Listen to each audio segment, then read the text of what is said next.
নমস্কার বন্ধুরা, রাখি ক্রাফট অ্যান্ড ব্লগ চ্যানেলে তোমাদের অনেক স্বাগত জানাই। আজকে একবারে নতুন ইউনিক আইডিয়া নিয়ে আবার চলে এসেছি বন্ধুরা। আশা করছি আজকের আইডিয়াটা তোমাদের অবশ্যই ভালো লাগবে। তো বন্ধুরা দেখো, ঘরে এরকম পলিথিন ব্যাগ অনেক জমে যায়, তখন আমরা এটাকে কি করব, ইউজ করব কিভাবে সেটাই ভাবি। তখন আমরা এটাকে একটা দারুণ জিনিস কিন্তু তৈরি করব। পুরনো পড়ে থাকা যে পলিথিন ব্যাগগুলো জমিয়ে রেখে আমরা এরকম একটা সুন্দর জিনিস তৈরি করব। সঙ্গে থাকো, দেখতে থাকো। আজকের আইডিয়াটা একেবারে ইউনিক আইডিয়া আর খুব সহজ পদ্ধতিতে, খুব সিম্পলভাবে আমরা আজকে একটা জিনিস তৈরি করব। তো দেখো, এখানে আমি 2 ইঞ্চ করে এরকম পলিথিন ব্যাগগুলো কেটে নিচ্ছি। তো তোমরা তোমাদের আন্দাজ করে একটা কেটে নেবে, বড় ছোট সাইজ যেইভাবে থাকবে। তারপরে এটাকে দুটোকে এরকম ফোল্ড করে আমরা জয়েন্ট করে নেব। তো একেবারে খুবই সিম্পল, খুবই সহজভাবে আজকে একেবারে ইউনিক আইডিয়া তোমাদের সাথে শেয়ার করছি। আর তোমরা এইভাবে বানিয়ে দেখো, অনেক কাজে কিন্তু লাগাতে পারো। তো এখানে আমি 2 রকমের কেটে নিচ্ছি। তো তোমরা চাইলে অনেক রকমের দিতে পারো। আমার কাছে যে পলিথিন ব্যাগগুলো জমে গেছিলো সেগুলো সবগুলোকে একসঙ্গে নিয়ে নিয়েছি, নিয়ে বসে পড়েছি, এরকম সবগুলোকে জয়েন করে নিচ্ছি। তো বন্ধুরা, আমার চ্যানেলে এরকম নানা ধরনের আইডিয়া দেওয়া আছে, তোমরা কিন্তু দেখে আসতে পারো। আশা করছি আইডিয়াগুলো তোমাদের অবশ্যই ভালো লাগবে। আর নতুন বন্ধুরা থাকলে অবশ্য সাবস্ক্রাইব করতে কিন্তু ভুলো না। যদি ভিডিওটা তোমাদের ভালো লাগে একটা লাইক অবশ্যই দিয়ে দিও। তারপরে একটা যে কোনো পলিথিন ব্যাগ নিয়ে এরকম রাউন্ড শেপ করে নেব। তারপরে এখানে যেটা আমি গিট মেরে নিয়েছিলাম সেটাকে নিয়ে এইভাবে করে ফোল্ড করে এর ভেতর দিয়ে আমি এটাকে মাথাটাকে এরকম করে বের করে নেব, মানে ফার্স্ট গিট দেবো। এইভাবে করে টান দেবো, একটা ফার্স্ট গিট পড়ে যাবে দেখো। তো এইভাবে করে পুরো রাউন্ডটাকে কিন্তু আমি এইভাবে পুরো গেঁথে নেব এইভাবে করে।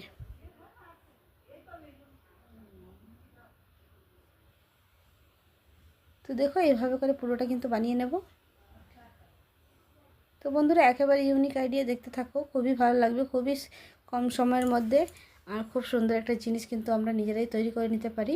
আর এরকম সুন্দর জিনিস ঘরে ফেলে দেওয়া যে পলিথিন ব্যাগগুলো দিয়ে আমরা কিন্তু তৈরি করব। তো এইভাবে করে আমি পুরোটাকে কিন্তু কমপ্লিট করে নেব। এবার ফোল্ড করে করে উঠিয়ে নেব, ওইটা উপর দিয়ে এরকম করে ঢুকিয়ে নেব, আর এই মাঝখান দিয়ে এইভাবে করে বের করে নেব। খুবই সিম্পলভাবে, খুবই সহজ পদ্ধতিতে আর মিনিটের মধ্যে, খুব কম সময়ের মধ্যে একটা আমরা ম্যাট তৈরি করছি। তোমরা এটা ম্যাটের কাজেও ইউজ করতে পারো, বা তোমাদের পছন্দ মতন যে কোনো ঘর সাজানোর কাজে কিন্তু ইউজ করতে পারো। তো এইভাবে করে পুরোটা বুনবো বন্ধুরা। তো দেখো, এইভাবে করে আমি পুরোটা কিন্তু বুনে নিচ্ছি। তো যেই কালারগুলো আমাদের কাছে আছে সেই সব কালার দিয়ে, এরকম তোমরা মিক্স কালার দিয়েও করতে পারো, বা তোমাদের পছন্দ মতন যে কোনো দুটো কালারও কিন্তু তোমরা তৈরি করে নিতে পারো। তো আমার কাছে যে পলিথিন ব্যাগগুলো অনেকগুলো জমে গেছিলো, তো ভাবলাম সেইগুলো না ফেলে কিছু কাজে লাগানো যাক। তারপরে এগুলোকে নিয়ে এমনি বানানোর জন্য আমি বসে পড়েছি। তো এরকম ফার্স্ট গিট দিয়ে দিয়ে পুরোটাকে প্রথমেই পেঁচিয়ে নেব। তারপরে আমি এখান থেকে আবার নতুন করে ঘর তোলা শুরু করব। তো দেখো বন্ধুরা, দেখতে কিন্তু অপূর্ব লাগছে। যখন তৈরি হয়ে যাবে দেখতে কিন্তু অসাধারণ হবে, খুব সুন্দর একটা ম্যাট তৈরি হয়ে যাবে। তো দেখো, পুরোটা কিন্তু কমপ্লিট হয়ে গেছে। তো দেখো কত সুন্দর লাগছে। তারপরে এটা তো আর কাটা যাবে না, তো এটা যতটা বোনা যাবে ততটা আমি এটা বুনে নেব।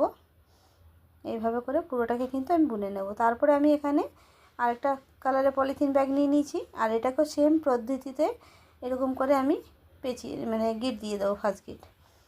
তো যে প্রসেসটা আগে গিট দিয়েছিলাম সেই প্রসেসেই এরকমভাবে গিটটা দিয়ে দেবো। তারপর এটাকে ওইভাবে করে আমি ফোল্ড করব। তো আমি একটা সেফটি পিন লাগিয়ে নিয়েছিলাম। তো সেফটি পিন লাগালে পরে এটা কিন্তু বুনতে সুবিধা হয়। নালে পলিথিন ব্যাগ তো একটুখানি টান লাগলে কিন্তু ছিঁড়েও যেতে পারে। তো পলিথিন ব্যাগ দিয়ে সেফটি পিন দিয়ে এটাকে আটকে নিয়ে তারপরে এইগুলো ফাঁকা ফাঁকা যে ঘরগুলো বুনেছিলাম সেই ঘরের ওপরে যে পোর্শনটা ছিল সেখান থেকে আরেকটা করে ঘর আমি এইভাবে করে বুনে নেব। তো দেখো, এইভাবে করে আমি পুরোটা কিন্তু রাউন্ড শেপ করে নেব, দুটো রাউন্ড করব। খুবই সুন্দর একটা আইডিয়া বন্ধুরা, দেখতে থাকো। আর আমার চ্যানেলে এরকম ধরনের নানা ধরনের আইডিয়া দেওয়া আছে, তোমরা কিন্তু চাইলে দেখে আসতে পারো। খুবই সুন্দর সুন্দর আইডিয়া দেওয়া আছে। নতুন বন্ধুরা থাকলে অবশ্যই সাবস্ক্রাইব করে বন্ধু হয়ে পাশে থেকো। আর ভিডিওটা তোমাদের যদি ভালো লাগে একটা লাইক অবশ্যই দিয়ে দিও। তো দেখো, পুরোটা এইভাবে করে কিন্তু বুনবো। খুবই ভালো, খুবই কম সময়ের মধ্যে আর খুবই সহজ পদ্ধতিতে কিন্তু একটা ম্যাট বানাচ্ছি। এটা কিন্তু তোমরা কাপড় দিয়েও তৈরি করতে পারো। তো আমি পলিথিন ব্যাগ ফেলে দেবো, তাই জন্য ভাবলাম পলিথিন ব্যাগ দিয়ে তৈরি করি। আর এটা যে কোনো কাজে কিন্তু আমি লাগাতে পারবো। তো এখানে আবার শেষ হয়ে গেছে। আবার এখান থেকে আমি আবার জয়েন্ট করে নেব, এইভাবে করে জয়েন্ট করে আবার সেম ওই রকমই আবার বুনে নেব। তো এটাও আমি দুটো লাইন বুনে নেব, পিঙ্ক কালারটা যেটা নিয়েছি এটা দুটো লাইন আমি এইভাবে করে বুনে নেব। তো বন্ধুরা সেফটি পিন অবশ্য লাগিয়ে নিতে, নালে এটা বুনতে কষ্ট হয়ে যাবে। সেফটি পিন লাগালে বুনতে কিন্তু সহজভাবে বোনা যাবে। তো দেখো এইভাবে সেফটি পিন ফাটাফাট ঢুকেও যাচ্ছে ভেতরে, আর বোনাও কিন্তু সুন্দর হচ্ছে।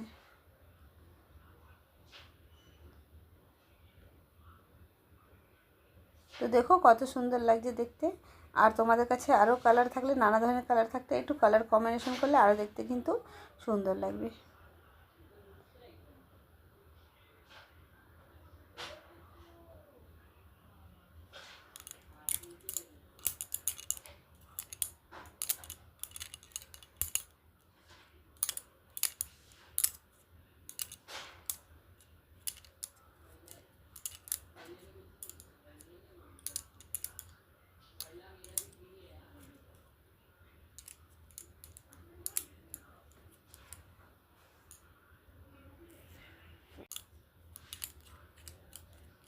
তো দেখো বন্ধুরা কত সুন্দর একটা ডিজাইন তৈরি হয়ে গেছে। এইভাবে করে আমি সব কালারে কিন্তু বুনতে বুনতে কতটা বোনা হয়ে গেছে। এবার আরও একটু বুনে নেব। সাইজ নিজের পছন্দ মতন সাইজ কিন্তু বানিয়ে নিতে পারো। আমি আমার পছন্দ মতন যতটা বড় প্রয়োজন ততটা বড় বানাচ্ছি। এটা ছোট বড় সাইজ যে কোনো সাইজে কিন্তু তোমরা বানিয়ে নিতে পারো। তো আমি এটা ছোটো মিডিয়াম সাইজই বানাবো, তৈরি করব। আর আমি একটা ম্যাটে কাজে লাগাবো, যার জন্য আমি মিডিয়াম সাইজে কিন্তু তৈরি করছি। তো খুব জোরে কিন্তু টানলে কিন্তু এটা টেনে গেলে দেখতে বাজে হয়ে যাবে। একটু আলতোভাবে করে বুনতে হবে, আর একটু ধরে ধরে এরকম করে টান দিতে হবে। আর একবারে টান দিতে গেলে পুরো কুচকে যাবে জিনিসটা, আর দেখতেও কিন্তু বাজে হয়ে যাবে। একদম হালকা হাতে কিন্তু এটাকে আস্তে আস্তে করে টান দিতে হবে, তবে ডিজাইনটা কিন্তু সুন্দর হবে, দেখতে কিন্তু অসাধারণ হবে। তো দেখো এইভাবে করে আমি পুরোটা আবার দুটো লাইন এইভাবে করে বুনে নেব এটার। তো যে কটা কালার আমি করছি দুটো তিনটে লাইন করে কিন্তু এইভাবে করে বুনে নিচ্ছি। তো দেখো কত সুন্দর কালার কম্বিনেশনটা লাগছে, দেখতে কিন্তু অসাধারণ হয়েছে। তো এইভাবে করে আমি অনেকটা বড় সাইজ বানিয়ে নেব।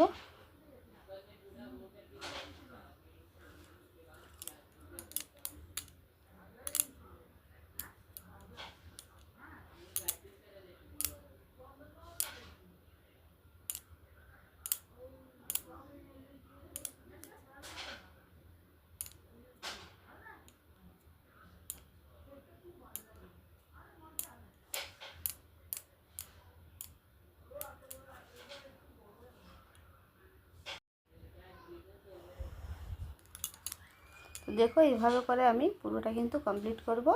আর এইভাবে করে আরও যে কালারগুলো আমার কাছে পলিথিন ব্যাগ রয়েছে সেগুলো দিয়ে আর একটু বড় সাইজ আমি বানিয়ে নেব। তো দেখো এত বড় আমার বানানো হয়ে গেছে বন্ধুরা। তো দেখো কত সুন্দর একটা ডিজাইন হয়ে গেছে। এইভাবে বানিয়ে তোমরা অনেক কাজে কিন্তু লাগাতে পারো। আমরা খাওয়ার টেবিল ম্যাট হিসাবে কাজে লাগাতে পারি, বা ঘর সাজানোর কাজেও কিন্তু আমরা এটা ইউজ করতে পারি। তো চলো বন্ধুরা, আজকের আইডিয়াটা তোমাদের কেমন লেগেছে অবশ্যই জানাবে। ভালো লাগলে লাইক শেয়ার কমেন্ট অবশ্যই করো। নতুন বন্ধুরা থাকলে সাবস্ক্রাইব করতে কিন্তু ভুলো না। তোমরা সাবস্ক্রাইব করলে আমার যখনই আমি ভিডিও নতুন নতুন আইডিয়া তোমাদের সাথে শেয়ার করব, তো তোমরা অবশ্যই দেখতে পাবে। তো দেখো এখানে আমি একটা ফুলদানি রেখে তোমাদের সাথে দেখাচ্ছি, তো কত সুন্দর লাগছে। তো এইভাবে তোমরা ঘর সাজানোর কাজে কিন্তু ইউজ করতে পারো এটা। তো চলো আজকের ভিডিও এখানে এন্ড করছি। আবার একটা নতুন আইডিয়া নতুন একটা ভিডিও নিয়ে আবার তোমাদের সাথে দেখা হবে। সবাই ভালো থেকো, সুস্থ থেকো। নেক্সট ভিডিওতে খুব তাড়াতাড়ি দেখা হবে একটা নতুন আইডিয়া নিয়ে। চলো।